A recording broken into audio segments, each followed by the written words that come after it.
Capítulo 1. El nuevo instructor. Raúl Mendoza nunca pensó que a los 38 años tendría que empezar su vida de nuevo. Después de una herida en Afganistán que lo dejó con un dolor constante en la columna vertebral y lo obligó a terminar prematuramente su carrera en las fuerzas especiales, el ex soldado abrió una escuela de artes marciales para adolescentes problemáticos. Junto con su esposa Tristine, quien trabajaba como asistente social, ayudaban a aquellos en quienes la sociedad. Golpe, bloqueo, giro, el salón de entrenamiento se llenaba con el sonido rítmico de cuerpos cayendo sobre las colchonetas. Raúl, cojeando, caminaba entre las parejas de estudiantes, deteniéndose de vez en cuando para corregir una postura o mostrar el movimiento correcto. Sus métodos eran anticuados: disciplina, respeto, control de la agresión. Lo más importante era formar el carácter y dar orientaciones morales correctas. El deporte era solo un medio. Jaque, mantén la guardia alta. Tony, vigila la distancia. En una pelea real, ese error te costaría la salud. La voz de Raúl resonaba en las paredes decoradas con viejas banderas del ejército y carteles con las reglas de la escuela. La principal de ellas decía: la fuerza es una responsabilidad, no un privilegio. Estaba justamente demostrando a un grupo de principiantes una proyección básica cuando la puerta del salón se abrió de par en par. Tristine, su esposa, se veía especialmente hermosa en su traje formal de trabajadora social, pero Raúl no se fijó en ella inmediatamente. Su atención fue captada por el hombre que la seguía. Alto, de complexión atlética, con porte militar y la sonrisa confiada de un hombre acostumbrado a mandar. Richard Foster irradiaba. Raúl, te presento a nuestro nuevo entrenador de boxeo, dijo Tristine con entusiasmo evidente. Richard es un exboxeador profesional, dará clases adicionales 3 veces por semana. El programa nos ha dado una subvención para expandirnos. Y ella seguía hablando, pero Raúl ya no escuchaba. Notó cómo brillaban los ojos de los estudiantes, especialmente los de su hijo Mateo, cuando Foster se quitó la chaqueta deportiva con un gesto descuidado. Mateo no podía apartar la mirada del nuevo entrenador. A sus 16 años ya había logrado resultados impresionantes en artes marciales, pero el boxeo siempre había sido su pasión secreta. Su padre consideraba este deporte demasiado agresivo para el programa de rehabilitación, pero la aparición de Richard Foster parecía abrir nuevas posibilidades. ¿Alguien quiere probar lo que puedo enseñar? Richard recorrió el salón con la mirada y sus ojos se detuvieron por un momento en Mateo. En esa mirada había un desafío y el chico sintió cómo se aceleraba su pulso. Dio un paso adelante antes de que pudiera pensarlo. Mateo, espera, comenzó a decir Raúl, pero su hijo ya estaba frente a Foster, adoptando una posición de combate. Richard asintió con aprobación y levantó las manos en posición defensiva. Lo que sucedió a continuación hizo que todos en el salón contuvieran la respiración. Foster se movía como mercurio, con movimientos fluidos e imperceptibles esquivaba cada golpe de Mateo, sin devolver ninguno. Era como si bailara alrededor del muchacho, demostrando no solo una técnica superior, sino también un instinto animal de luchador. Cuando Mateo se agotó, Richard simplemente puso una mano en su hombro. Tienes talento, chico, pero gastas demasiada energía en vano. Te enseñaré cómo convertir esa fuerza en un verdadero A. El primer entrenamiento comenzó al día siguiente. Richard reunió a un pequeño grupo de los estudiantes más prometedores, incluyendo a Mateo. Sus métodos eran radicalmente diferentes a los del padre, nada de largas charlas sobre control y responsabilidad, solo eficacia práctica pura. En el mundo real gana el más fuerte, decía, mostrando cómo romper la defensa del oponente. Toda esa charla sobre el espíritu deportivo es basura. Cuando estás solo en la calle y todo está en juego, solo hay un ganador y un perdedor. Y les enseñaré a ser ganadores a cualquier precio. Estas palabras encontraban eco en las almas de los adolescentes, cansados de sermones. Mateo captaba cada palabra del nuevo mentor, sin notar la sombra de preocupación que pasaba por el rostro de su padre, quien observaba el entrenamiento a través de la puerta de cristal de su oficina. Richard hablaba su idioma, ofrecía respuestas simples a preguntas complejas y esto embriagaba más que cualquier droga. Por la noche, después del entrenamiento, Raúl se quedó en el salón más tiempo de lo habitual. Algo en los métodos de Foster inquietaba su conciencia, pero no podía determinar exactamente qué. Quizás era la forma en que Richard hablaba de peleas callejeras, con demasiado detalle, con conocimiento de causa, poco característico de un deportista profesional. O tal vez cómo alentaba la agresión de sus estudiantes, en lugar de enseñarles a controlarla. Creo que eres demasiado duro con él. La voz de Christine sacó a Raúl de sus pensamientos. Estaba en la puerta, apoyada en el marco con esa gracia especial que una vez lo había hecho enamorarse de ella. Richard realmente sabe lo que hace, y mira cómo los chicos se sienten atraídos por él. Eso es precisamente lo que me preocupa, dijo Raúl mientras recogía lentamente el equipo disperso por el salón. No les está enseñando solo boxeo, les está enseñando algo más. Todavía no puedo entender qué exactamente. Christine se acercó más y puso una mano en su hombro. Solo estás celoso, especialmente por Mateo, pero el chico necesita diferentes mentores, diferentes puntos de vista. Es parte de crecer. Raúl quiso objetar, pero guardó silencio. ¿Cómo explicarle a su esposa lo que él mismo aún no podía formular? Ese instinto de luchador que le gritaba sobre el peligro. En lugar de eso, observó cómo ella recogía sus cosas, preparándose para irse. Últimamente, Christine se quedaba tarde en el trabajo, explicando que tenía nuevas responsabilidades con el programa de rehabilitación. Hoy voy a llegar tarde, necesito preparar documentos para la comisión, le besó en la mejilla. No me esperes para cenar. Raúl la vio irse y de repente notó cómo había cambiado su forma de caminar, más ligera, más femenina. Ese tipo de andar que tienen las mujeres cuando están enamoradas o cuando quieren gustar. En su mente apareció un recuerdo, cómo Christine miraba a Richard durante el entrenamiento, cómo él le sostuvo la puerta, el ligero roce de manos al pasarse documentos. Eso era paranoia, de formación profesional, ver amenazas en todas partes, pero la semilla de la duda ya había entrado en su alma y Raúl sabía que ya no podría ignorarla. Revisó el salón una vez más, comprobando las cerraduras. Algo brilló en la esquina, un teléfono, olvidado por uno de los estudiantes. Raúl lo recogió con la intención de llevarlo al armario de objetos perdidos, cuando la pantalla se iluminó de repente. Un mensaje de un número.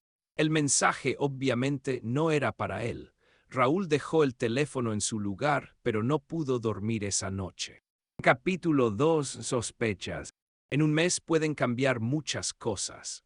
Raúl Mendoza lo sintió particularmente una noche cuando su hijo Mateo no asistió a la cena familiar por primera vez. El plato con la comida fría permaneció intacto y en la habitación contigua sonaba constantemente la televisión, donde un reportero hablaba sobre el aumento de casos de delincuencia juvenil y bandas callejeras. Pero a Raúl le preocupaban mucho más los cambios que notaba en su propio hijo. Otro entrenamiento había terminado y Raúl observaba cómo Mateo recogía sus cosas. Los movimientos de su hijo se habían vuelto bruscos, nerviosos, como si dentro de él burbujeara constantemente alguna energía oscura.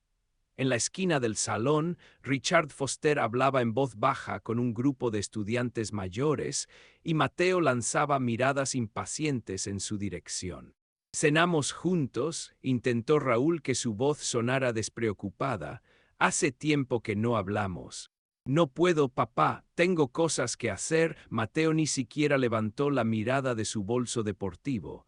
Quizás en otra ocasión. La respuesta sonó ensayada, como una grabación. Raúl había escuchado la misma respuesta durante varias semanas consecutivas. Antes, él y su hijo solían quedarse después de los entrenamientos, practicando técnicas complejas o simplemente hablando de la vida. Ahora, esos momentos parecían haberse borrado de la memoria de Mateo. Te llevo, hizo un último intento Raúl. No nosotros, yo llegaré solo. Raúl observó cómo su hijo salía apresuradamente del salón, uniéndose al grupo de Richard. Algo había cambiado imperceptiblemente en su forma de caminar, había aparecido una especie de elasticidad depredadora. Ya no era ese chico abierto y sonriente que su padre había conocido toda la vida. Ahora había un brillo frío en sus ojos y una sonrisa despectiva en sus labios. Esa noche Raúl decidió seguir a su hijo. Se sentía como el último de los canallas, acechando por las calles a su propio hijo, pero su instinto le gritaba sobre el peligro. El grupo de adolescentes dobló hacia un viejo centro comercial, pasando por la cafetería abierta las 24 horas, Honnis. Raúl planeaba esperar afuera, pero su atención fue captada por una figura familiar en una mesa apartada. Stine, su esposa, estaba sentada en un rincón en penumbra, inclinada hacia Richard Foster. Sus dedos se tocaban sobre la mesa y en los ojos de su esposa brillaba esa luz especial que antes estaba reservada solo para él. Raúl se quedó inmóvil junto a la ventana, sintiendo cómo el suelo se desvanecía bajo sus pies. Richard dijo algo y Christine se rió suavemente, con esa misma risa que una vez volvió loco a Raúl. Luego ella se inclinó hacia adelante. Esa noche, Raúl comenzó a seguir a Richard Foster por primera vez. El dolor de la traición de su esposa se convirtió en una fría determinación. Algo le decía que los encuentros románticos en la cafetería eran solo la punta del iceberg. No se equivocó. Después de medianoche, Richard salió en su destartalado Ford hacia el distrito industrial. Raúl se mantuvo a distancia, gracias a su entrenamiento militar, permaneciendo sin ser visto. El coche de Foster se detuvo frente a un almacén abandonado. A través de las ventanas rotas se filtraba una luz tenue. Raúl estacionó en la sombra y, cojeando, se acercó más. La vieja herida le producía dolor con cada paso, pero había aprendido a ignorarlo. A través de una grieta en la pared descascarada vio a un grupo de personas, unas 6 o 7. Estaban de pie en semicírculo, escuchando a alguien. Raúl se desplazó un poco hacia un lado y vio al orador, un hombre alto con un traje caro, explicaba algo gesticulando enérgicamente. Richard estaba a su lado. No debe haber problemas, llegaron a Raúl fragmentos de la frase. Mi gente preparará todo lo necesario. Tu tarea es seleccionar a ejecutores confiables. Ya estoy en eso, jefe. La voz de Richard sonaba mucho menos segura que en el gimnasio. Hay varios candidatos prometedores, especialmente un chico, un verdadero talento, con la motivación adecuada. De repente, uno de los presentes se volvió hacia la grieta y Raúl retrocedió hacia las sombras. Su corazón latía frenéticamente, reconoció a este hombre. Hace 3 años, su foto había aparecido en todos los periódicos en relación con una serie de audaces robos. El nombre surgió en su memoria: Frank T. Bucciardonegli, líder de una de las bandas más violentas de la costa este. Al día siguiente, Raúl estaba sentado en su oficina, mirando fijamente la pantalla de la computadora. Los resultados de la búsqueda de información sobre Richard Foster revelaban una verdad desagradable. No había rastros de una carrera profesional como boxeador. En cambio, 3 arrestos por asalto, 2 años en un reformatorio juvenil y 5 años más en una prisión de máxima seguridad por robo a mano armada. Su última condena había sido cumplida. Raúl se reclinó en su silla, sintiendo cómo se le helaba la espalda. Los documentos sobre logros pasados que Richard había proporcionado al programa de rehabilitación eran falsificaciones hábiles, y su esposa, que había verificado estos documentos, ¿le había ayudado conscientemente o se había convertido en otra víctima del engaño? Fuera de la ventana de su oficina se desarrollaba otro entrenamiento. Richard había reunido a su alrededor un grupo especial, los más fuertes, los más agresivos de los estudiantes. Raúl reconoció sus rostros: Mike Douglas, expulsado de la escuela por pelear con un profesor; Tony Ramírez, detenido 3 veces por vandalismo; y por supuesto, Mateo. Su hijo estaba en el centro del grupo, absorbiendo cada palabra del nuevo mentor. Richard demostraba una serie de golpes, relámpago, despiadados. Estos no eran golpes deportivos que se enseñan en las secciones de boxeo. Esta técnica se aprende en peleas de prisión, donde el objetivo es único: herir al oponente lo más rápido posible. Mateo repetía los movimientos con una precisión aterradora y Richard asentía con aprobación. Así, muchacho, tienes un verdadero talento. La voz del entrenador llegaba a través del cristal. Eres el mejor de todos los que he entrenado. Es hora de avanzar hacia pruebas reales.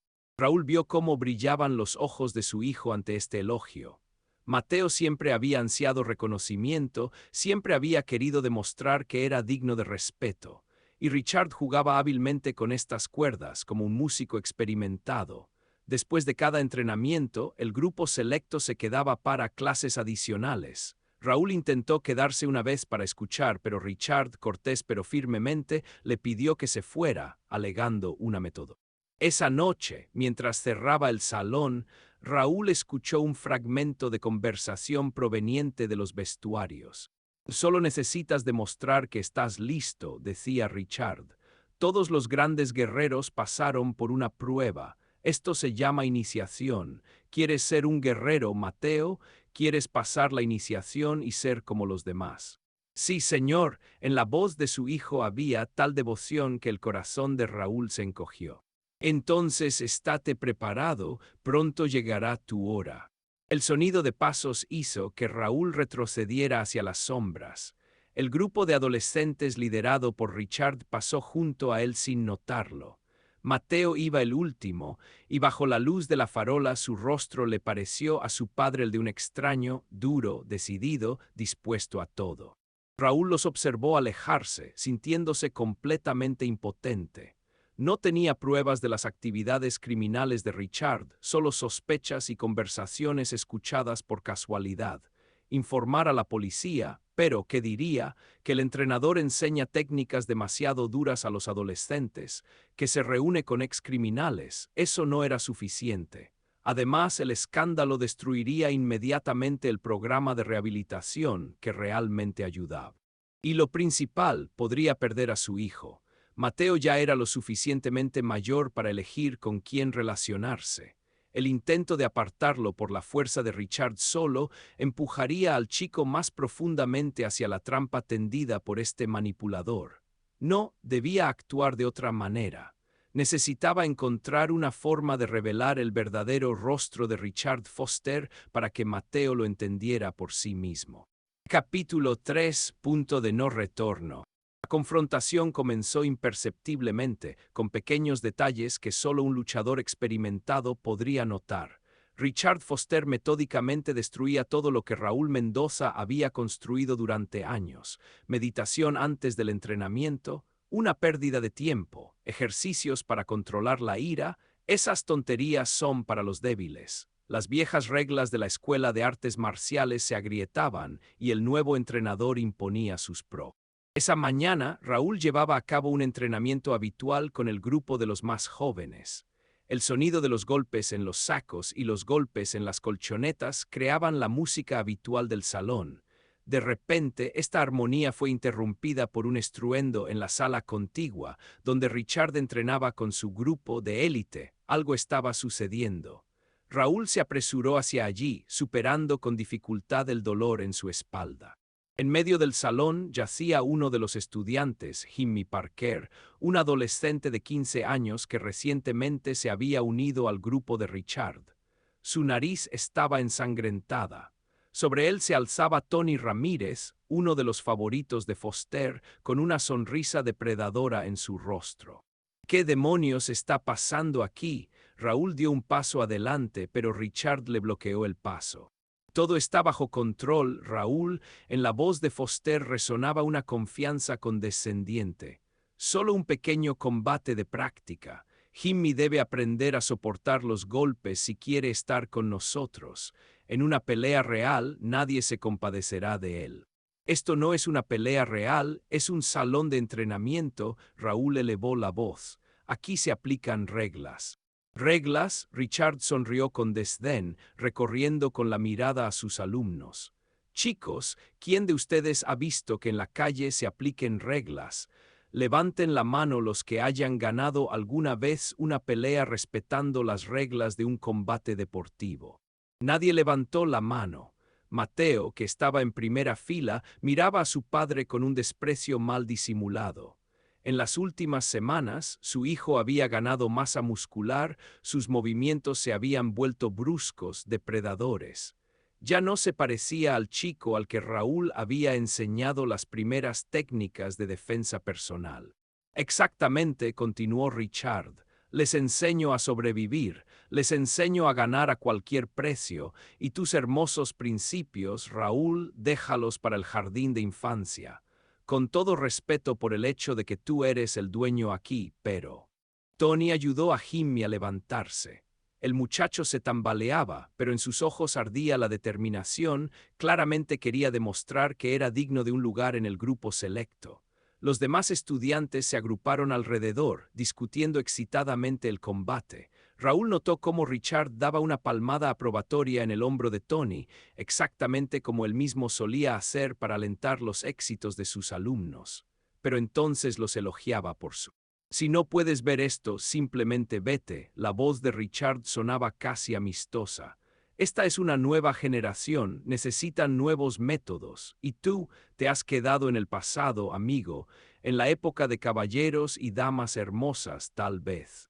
Raúl sintió cómo su rostro se entumecía de rabia.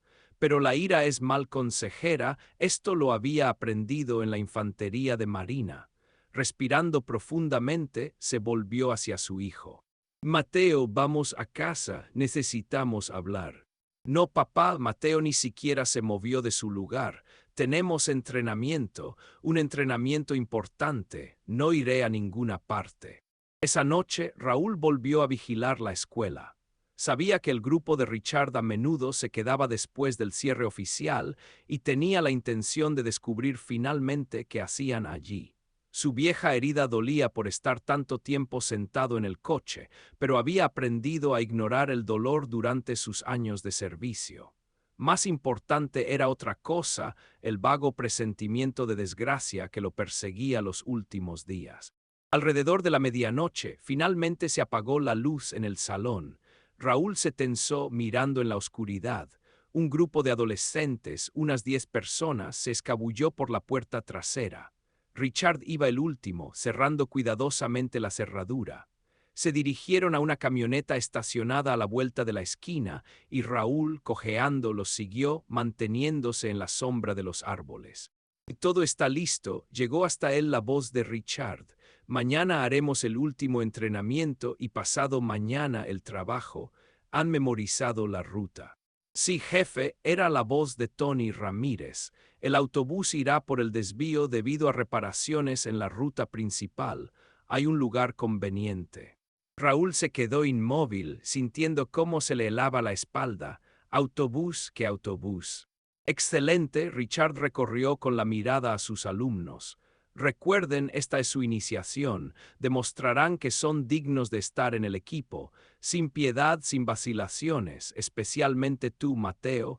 Eres mi mejor luchador, no me falles, cuento contigo. Mateo estaba de pie, con los hombros erguidos, con una nueva chaqueta de cuero, regalo de Richard. Bajo la luz de la farola, su rostro parecía una máscara duro, ajeno. Raúl apenas reconocía a su hijo en este joven. No te fallaré, señor. La voz de Mateo sonaba sorda pero firme. Las máscaras y guantes los recibirán antes del trabajo, continuó Richard.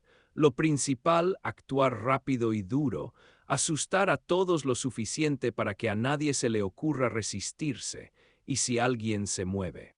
Hizo un gesto expresivo y los adolescentes se rieron. Dentro de Raúl todo se desplomó, conocía ese gesto. Así es como en las prisiones se indica un cuchillo bajo las costillas. El grupo subió a la camioneta. Raúl esperó hasta que se fueron y corrió hacia su coche. Sus manos temblaban mientras marcaba el número de su hijo. Tonos, el abonado no está disponible temporalmente. Lo intentó de nuevo, el mismo resultado. Al volver a casa, Raúl subió a la habitación de Mateo. Necesitaba encontrar alguna pista, algo que le ayudara a entender los planes de Richard. En el cajón del escritorio, bajo los libros de texto, había un cuaderno. Raúl lo abrió y se quedó helado. En la página había un esquema del lugar, marcado un punto en la carretera de circunvalación, dibujado un diagrama del movimiento del autobús. Y abajo el horario del autobús de línea que sigue la ruta Portland. Dios mío, no, susurró Raúl. El esquema estaba dibujado con mano firme, sin una sola corrección. Su hijo, su niño, planeaba un robo a mano armada con el mismo cuidado con el que antes se preparaba para los exámenes escolares. ¿Era este el final? Había perdido a su hijo. A la mañana siguiente se encontró con Christine en el pasillo de la escuela. Se veía cansada, con sombras bajo los ojos, pero se mantenía con la misma postura erguida que siempre le había admirado. Raúl la tomó suavemente del codo y la llevó a un lado. Necesitamos hablar, su voz sonaba ronca tras una noche sin dormir. Es sobre Richard y sobre Mateo.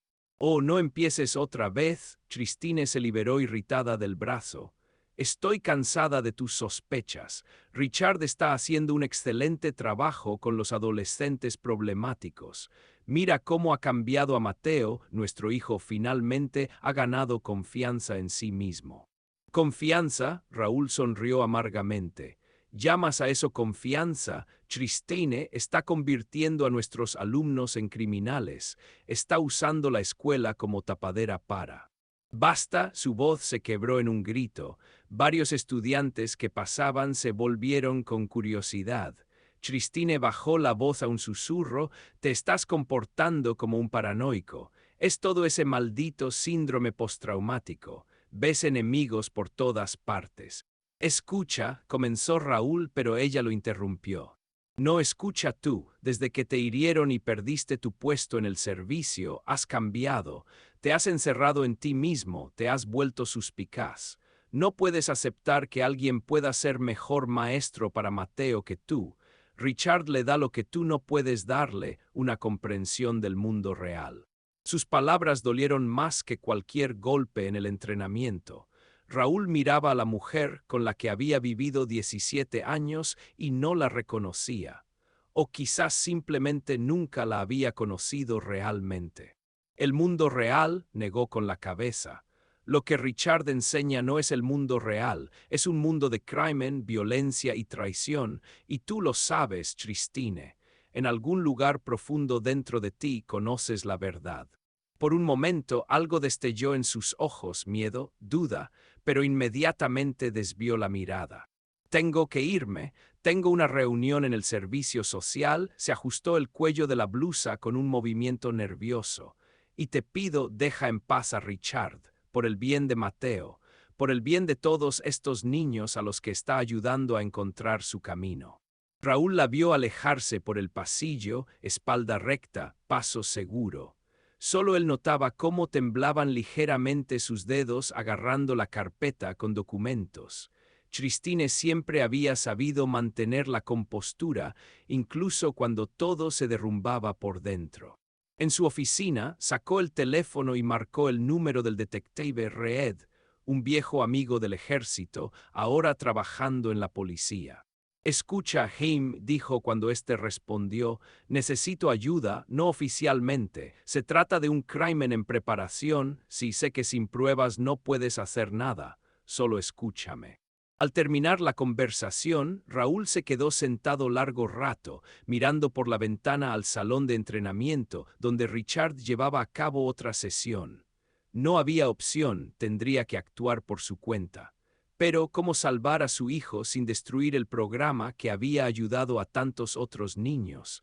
¿Cómo sacarlo de la influencia de Richard sin perderlo para siempre? No había respuestas, solo quedaba esperar y prepararse para lo peor. Capítulo 4. El atraco. El almacén abandonado en las afueras de la ciudad cobró vida en el crepúsculo antes del amanecer. Richard reunió a su grupo una hora antes de la hora señalada, 10 adolescentes con ropa deportiva negra, con pasamontañas en las manos.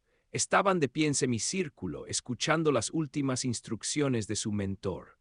Bajo la tenue luz de la única lámpara, sus rostros parecían máscaras de cera, pálidos por la tensión y el miedo que intentaban ocultar. El autobús irá por el desvío a las 7:30. La voz de Richard sonaba tranquila, como si estuviera llevando a cabo un entrenamiento habitual.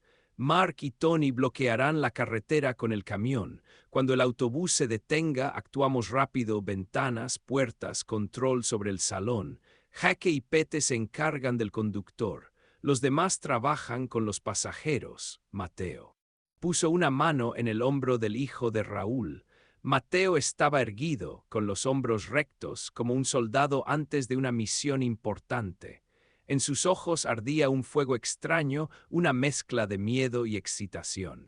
Tú vienes conmigo al centro del salón, mostrarás a todos lo que has aprendido. Esta es tu oportunidad de demostrar que eres digno de ser parte de nuestra familia. Familia, esta palabra resonó como un eco en el espacio vacío.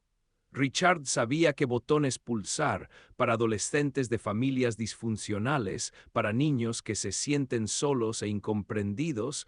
Esta palabra tenía una magia especial.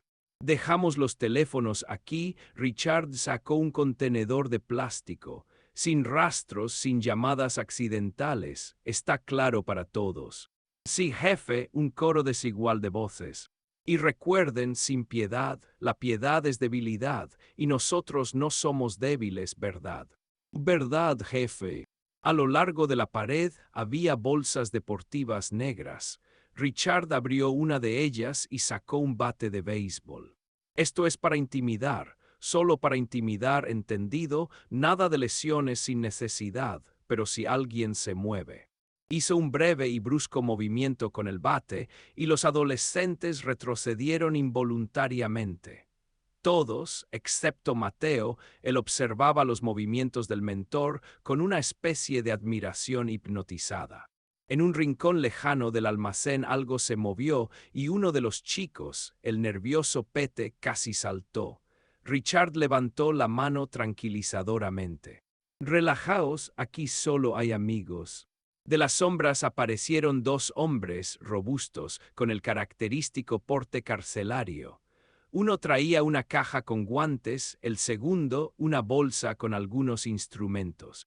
Conozcan a nuestro grupo de apoyo. Richard sonrió con satisfacción. Ellos se encargarán de que la carga sea correctamente distribuida. La forma en que pronunció la última palabra hizo que varios adolescentes se estremecieran. Pero era demasiado tarde para retroceder, habían llegado demasiado lejos.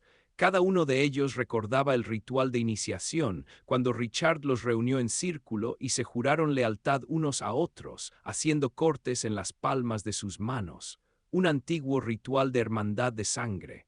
Ahora estaban unidos entre sí y con Richard. El autobús matutino de la ruta Portland-Brighton avanzaba lentamente por la carretera de circunvalación.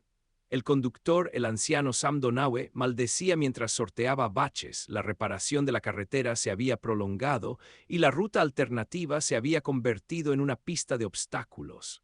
En el salón dormitaban unos 20 pasajeros, el público matutino habitual, trabajadores de oficina, un par de estudiantes, una anciana con su nieto, Bart. El camión apareció como de la nada, un viejo Ford, bloqueando la carretera transversalmente. Sam frenó bruscamente, el autobús serpenteó, los pasajeros se inclinaron hacia adelante.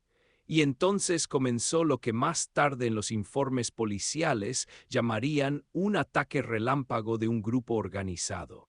Figuras negras enmascaradas aparecieron simultáneamente por todos lados. El tintineo de cristales rotos, gritos, golpes de bates de béisbol contra el metal. La puerta se abrió con estrépito bajo los golpes de una palanca. Dos enmascarados inmovilizaron al conductor antes de que pudiera alcanzar el botón de alarma. Todos quédense en sus lugares. La voz tras la máscara sonaba ronca, distorsionada por la adrenalina y el miedo. Manos detrás de la cabeza, quien se mueva lo lamentará. La anciana gritó, abrazando a su nieto.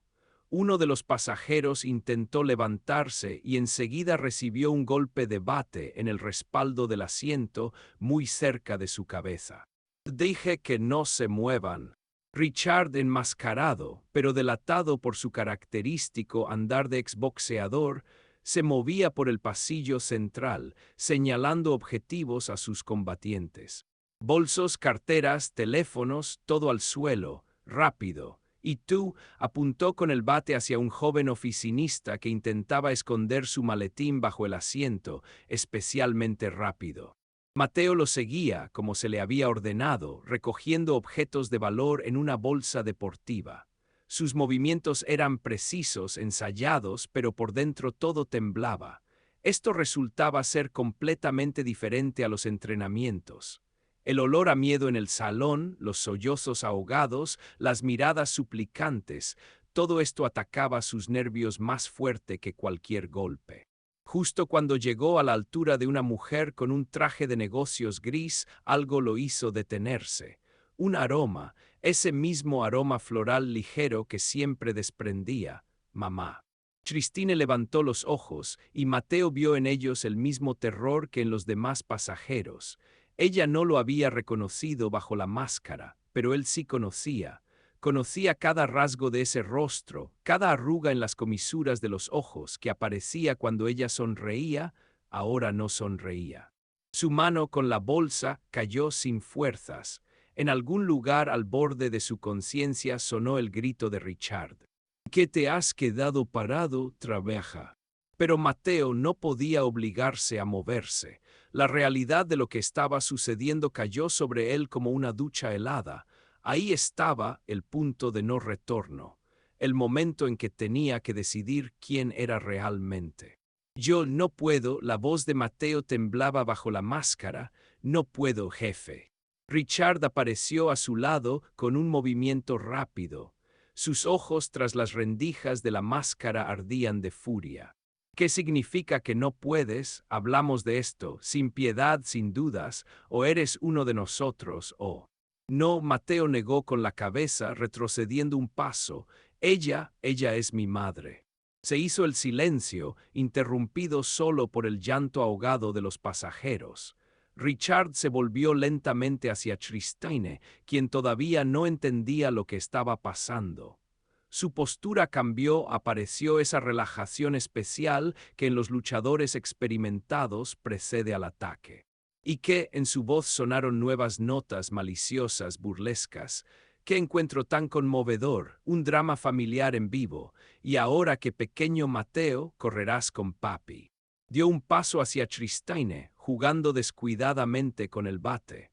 Los demás participantes del ataque se quedaron inmóviles, observando el desarrollo de los acontecimientos. Incluso los pasajeros se callaron, sintiendo que estaba ocurriendo algo especial. Eres un débil, Mateo, siempre lo has sido. Intenté hacer de ti un hombre, pero sigues siendo un niño de mamá. Richard se inclinó hacia Christine. Y tu familia, un padre lisiado jugando a ser un guerrero feroz, una madre que salta a la cama con el primer extraño que encuentra. Y tú, una patética decepción. Su mano se extendió hacia el bolso de Christine. Veamos qué tenemos aquí, o un anillo de oro, regalo del marido, o mío, ya me he confundido. Christine se estremeció reconociendo la voz. En sus ojos pasó una comprensión seguida de horror. Y luego, el shock en su rostro se transformó en miedo puro, incontaminado, cuando vio algo detrás de Richard. La puerta de entrada del autobús se desprendió de sus bisagras con estruendo. En el umbral apareció una silueta, cojeando, pero no por ello menos amenazante. Raúl Mendoza se movía con esa determinación especial de alguien que sabe exactamente qué hacer. «Aléjate de mi esposa», su voz sonó baja, pero había ese acero que recordaban todos los que alguna vez habían servido bajo su mando. Inmediatamente. Capítulo 5. Desenlace. El tiempo en el salón del autobús pareció detenerse. Richard se enderezó lentamente, todavía sosteniendo el bolso de Christine, y se volvió hacia Raúl. Su postura cambió imperceptiblemente, de descuidada a combativa, lista para un movimiento relámpago. «Y aquí está el papá héroe», dijo con burla. «No puedes dejar ir el pasado, ¿verdad, Marine? Sigues intentando salvar a alguien». Raúl estaba de pie en el pasillo, apoyándose en un pasamanos metálico. Sus ojos evaluaron rápidamente la situación, pasajeros asustados, adolescentes enmascarados, indecisos, el rostro pálido de Christine, la figura confundida de su hijo. La vieja herida pulsaba con dolor, pero ahora no era momento para eso. Chicos, se dirigió a los adolescentes, ignorando a Richard. Tienen la oportunidad de arreglar todo, simplemente váyanse, la policía estará aquí en 5 minutos. Varias máscaras se volvieron hacia la salida, en la voz del ex marine sonaba esa seguridad especial que hace obedecer. Pero Richard fue más rápido. Quietos, rugió, quien dé un paso hacia la salida es hombre muerto. Arrojó el bolso y sujetó el bate con más firmeza. El primer golpe fue relámpago, un swing lateral capaz de romper un cráneo, pero Raúl lo esperaba. Se agachó permitiendo que el bate silbara sobre su cabeza e inmediatamente respondió con un directo corto a la mandíbula. Richard retrocedió, pero se mantuvo en pie. Su máscara cayó, revelando un rostro distorsionado por la ira. La siguiente serie de golpes fue terrible. Años de peleas callejeras y enfrentamientos en prisión le habían enseñado a golpear a matar. Raúl bloqueaba, esquivaba los golpes, pero cada movimiento repercutía con un destello de dolor en su espalda. Giraban por el pasillo del autobús intercambiando golpes. Los pasajeros se apretaban contra las ventanas, algunos intentaban salir al exterior. Uno de los adolescentes se movió para ayudar a su mentor, pero Mateo le bloqueó el camino. No intervengas. Richard ejecutó una combinación clásica, jab, cross o hook, y alcanzó a Raúl en las costillas. Este vaciló perdiendo el equilibrio. La vieja herida le falló, su pierna se dobló y cayó sobre una rodilla. El grito triunfante de Richard resonó en las paredes del salón. ¿Qué pasa, héroe? Richard se cernía sobre su adversario caído. Pensabas que podías competir con los jóvenes, la época de los marines lisiados ha pasado. Agarró a Raúl por el cuello y lo presionó con fuerza contra el pasamanos. El metal se clavó dolorosamente en su cuello. Raúl intentó liberarse, pero el agarre era de hierro, años de trabajo con el saco no habían pasado en vano para Richard. Puntos negros comenzaron a bailar frente a sus ojos. Mira con atención, Mateo, Richard elevó la voz. Esto es lo que les pasa a los débiles, esto es lo que significa el verdadero poder. Christine gritó, intentando levantarse de su asiento, pero uno de los adolescentes la empujó bruscamente de vuelta. Raúl sentía cómo se debilitaba su agarre en las muñecas de Richard. Un poco más, y el golpe vino de la derecha, relámpago, de terrible fuerza. Richard voló hacia la pared opuesta del autobús, estrellándose contra el cristal. Mateo estaba de pie sobre él, habiéndose quitado la máscara, su rostro estaba blanco de ira. Tú me enseñaste que la fuerza lo es todo, la voz del muchacho temblaba, que no hay nada más importante que la victoria, que la piedad es para los débiles. Richard intentó levantarse, pero el siguiente golpe lo envió de nuevo al suelo. Mateo se movía como si toda su vida se hubiera dedicado solo a esto, técnica perfecta, llevada al automatismo en interminables entrenamientos. Pero sabes que he entendido, cada palabra era acompañada por un nuevo golpe. La verdadera fuerza es proteger a los que amas, y tú eres solo un cobarde y un bandido que solo puede abusar de los débiles. Richard intentó bloquear, pero Mateo rompió su defensa con la misma facilidad con la que el maestro antes rompía la defensa del alumno. Los roles se habían invertido. Ahora el antiguo mentor parecía asustado y confundido, sin entender cómo su mejor alumno podía superar al maestro. El golpe final envió a Richard al knockout. Yacía junto a la pared lejana del autobús con la nariz rota. Mateo estaba de pie sobre él, respirando pesadamente, sus manos aún estaban cerradas en puños. Los demás adolescentes enmascarados permanecían inmóviles, sin saber qué hacer. Su ídolo, su líder invencible, había sido derrotado. Todos quédense en sus lugares. La voz de Raúl, ronca después del estrangulamiento, llenó el salón. Se levantó con dificultad apoyándose en el pasamanos. La policía ya está aquí. Y efectivamente, desde fuera se escuchó el aullido de sirenas. Mateo se volvió lentamente hacia los demás participantes del asalto. Quítense las máscaras, todos y cada uno, todo ha terminado. Uno por uno, los adolescentes se quitaron los pasamontañas, revelando rostros asustados, confundidos. Ya no parecían peligrosos criminales, solo niños asustados, jugando a un juego muy peligroso. Mateo se acercó a Richard y le arrancó la máscara. El antiguo mentor ya estaba recuperando el conocimiento, sus ojos se enfocaron en el alumno con una expresión de ira impotente. Traidor, Siseo, yo te creé. No, Mateo negó con la cabeza, me creó mi padre y tú solo intentaste destruirlo todo. Se volvió hacia su madre. Tristine miraba a su hijo con los ojos muy abiertos, en los que se mezclaban horror, alivio y algo más, tal vez una comprensión tardía. Intentó decir algo, pero las lágrimas le cortaron la garganta. Los primeros policías ya entraban al autobús. El detective Reed, ese mismo amigo del ejército de Raúl, evaluó profesionalmente la situación y comenzó a dar órdenes. Todos al suelo, manos detrás de la cabeza, médicos aquí, tenemos heridos. Pero Mateo ya no lo escuchaba.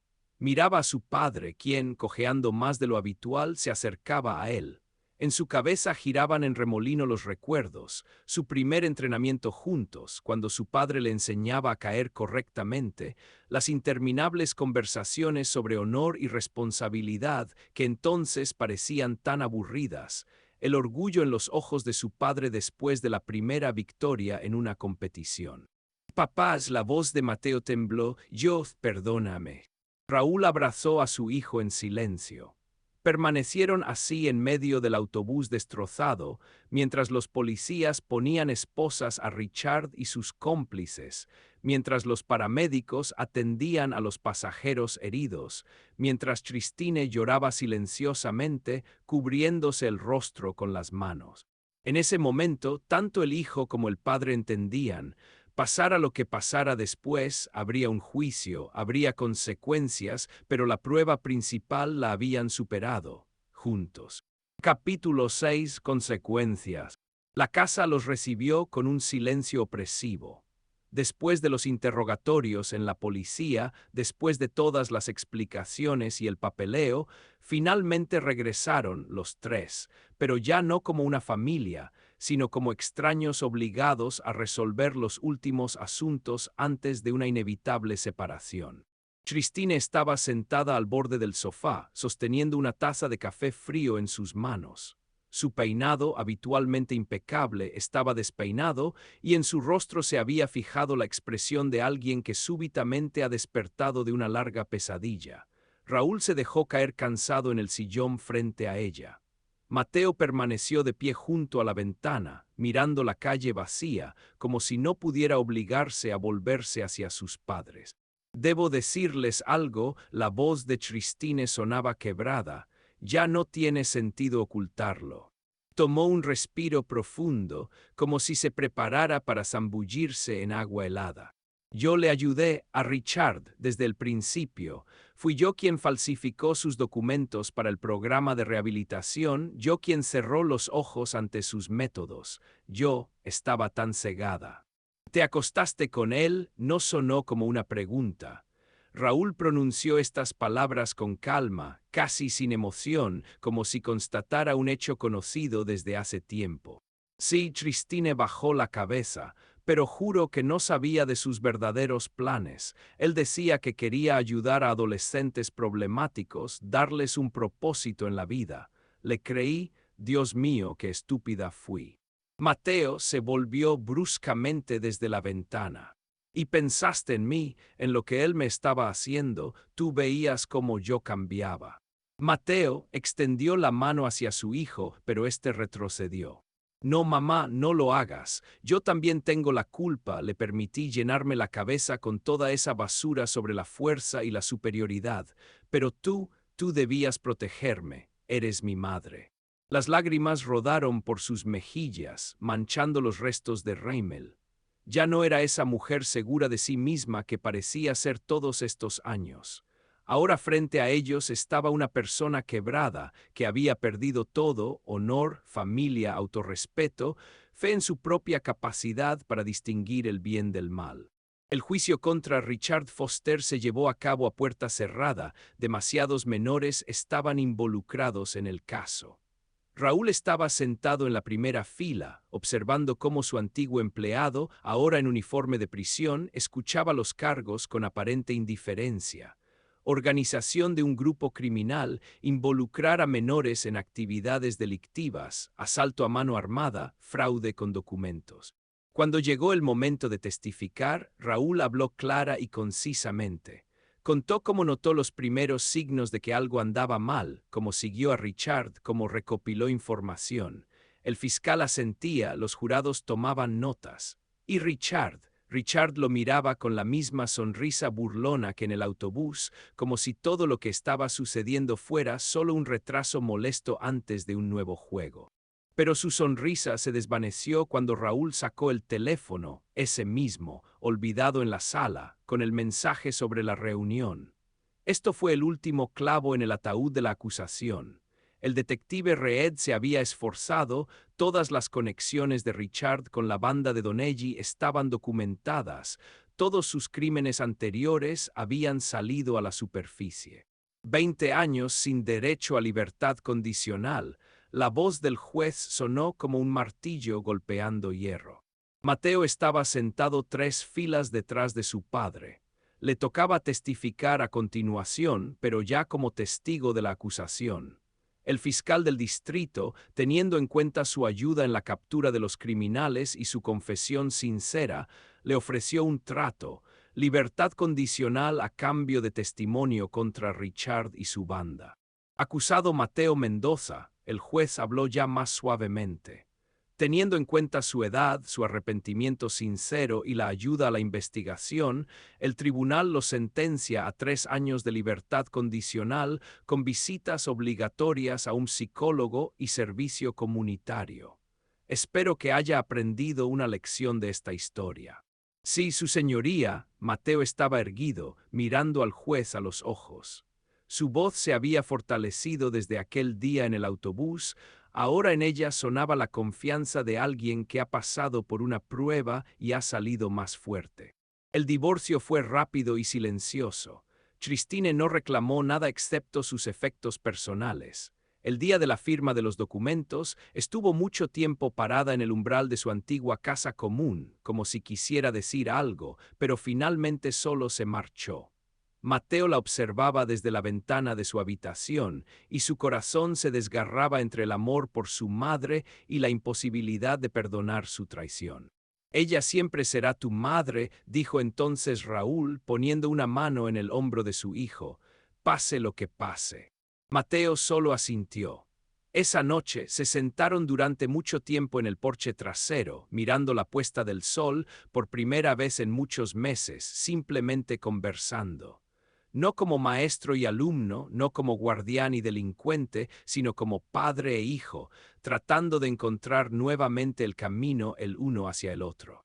La Escuela de Artes Marciales reabrió un mes después. Nuevo nombre, nuevas reglas, pero el mismo espíritu, disciplina y respeto por encima de todo. Ahora entrenaban juntos, Raúl compartía experiencia y Mateo ayudaba con los ejercicios físicos cuando la lesión de su padre se hacía sentir. Mantén el codo más cerca del cuerpo, decía Raúl, observando cómo su hijo trabajaba con un principiante. Así, correcto. La fuerza del golpe viene desde el suelo a través de todo el cuerpo. Mateo asentía. Estas lecciones ahora las entendía de manera totalmente diferente. Cada movimiento, cada técnica llevaba consigo no solo técnica, sino también filosofía. La fuerza no se da para oprimir a los débiles, sino para proteger a quienes lo necesitan. El Campeonato Estatal de Artes Marciales Mixtas se convirtió para él en una especie de examen, una prueba no solo de preparación física, sino también de madurez espiritual. En el combate final se enfrentó a un chico una cabeza más alto y 10 kilogramos más pesado. Las tribunas rugían, los entrenadores gritaban indicaciones, pero Mateo solo escuchaba la voz tranquila de su padre desde su esquina. Recuerda quién eres, recuerda lo que te enseñé. Cuando el árbitro levantó su mano en señal de victoria, Mateo no celebró ni posó ante el público. Simplemente miró a su padre y sonrió con esa misma sonrisa que tenía en la infancia, antes de toda esta historia con Richard. Sincera, pura, auténtica. La medalla de oro del campeonato ahora colgaba en su escuela junto a las condecoraciones militares de su padre. Pero más importantes que cualquier medalla era el hecho de que habían vuelto a ser una familia, aunque no completa, aunque con cicatrices en el alma, pero auténtica. Esa familia donde la fuerza no se mide por los golpes, sino por la capacidad de perdonar y apoyarse mutuamente. Y por las noches seguían sentándose en el porche trasero, mirando la puesta del sol y hablando de todo. Por delante había mucho trabajo, muchas pruebas, pero ahora sabían con certeza, juntos podrían enfrentar cualquier cosa. Porque la verdadera fuerza no es lo que enseñaba Richard. La verdadera fuerza es la capacidad de levantarse después de caer y comenzar todo de nuevo, sin perder la fe en el bien y la justicia. Si te gustó esta historia, apoya al autor con un like, suscríbete al canal y comparte tus emociones en los comentarios. Gracias.